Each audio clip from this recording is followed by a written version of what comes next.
आत्मा की खोज।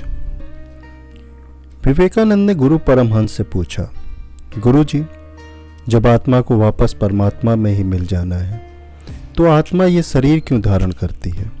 वो परमात्मा से दूर ही क्यों जाती है? क्यों बेकार में वो इस दुनिया का विचरण करती है? गुरु परमहंस सरल थे, सहज थे, मस्ताने थे, पर उनके हर बात कहने का एक ढंग था। उन्होंने बंगाली में विवेकानंद से जल के बूंद पे कविता कही। वो छटक के दूर हो गई, घुली मिली बढ़ी जा रही थी नदी के तरंग में। पता नहीं कब झटका सा लगा और अलग हो गई। वह बूंद थी, अलग हो गई, छूट गई पीछे बहती धारा के। पड़ी पत्थर पे बिखर गई, टूट गई। धूप हुई तो भाप बन गई, वायु की तरंग बन गई। उड़ी आकाश में मेघों के साथ में एक अलग ही उमंग बन गई, पर फंस गई उन्हीं मेघों में, नभ और धरती के बीच में। अब वो छटपटा गई। छूटना चाहिए पर तैरती रही, गिरना चाहिए पर उड़ती रही। अब वो घबरा गई, पर हर व्यवस्था का अंत है, संभावनाएं अनंत है। वह भी वहां रुक न सकी। जो बूंद भाप बन के उड़ी थी वो मेघ बन के बरसने लगी। जिस बहती नदी को छोड़ा था नभ में जाने के लिए, उसी के गहराई में फिर से मिल के वह खो गई।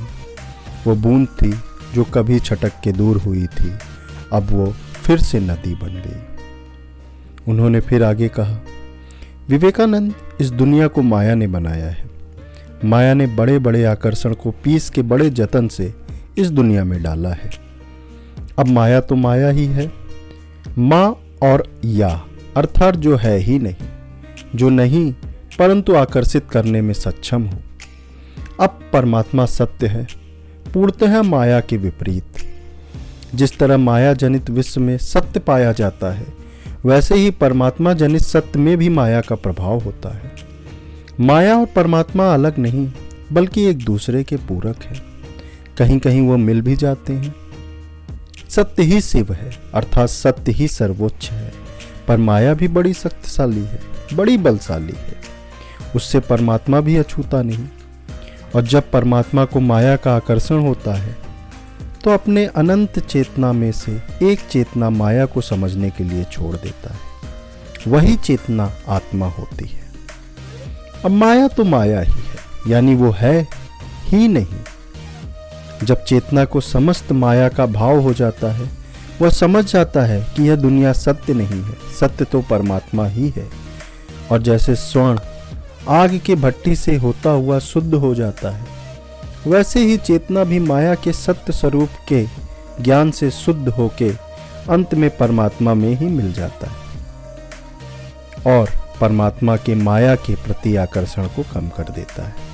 यह एक कभी न रुकने वाली चक्रीय प्रक्रिया है, अनंत काल से चल रही है और अनंत काल तक चलेगी, एक घूमते पहिए की तरह। और इस चक्रीय प्रक्रिया से परमात्मा का भी अस्तित्व बना है और माया का भी, क्योंकि वो एक दूसरे के विरोधी नहीं बल्कि पूरक है।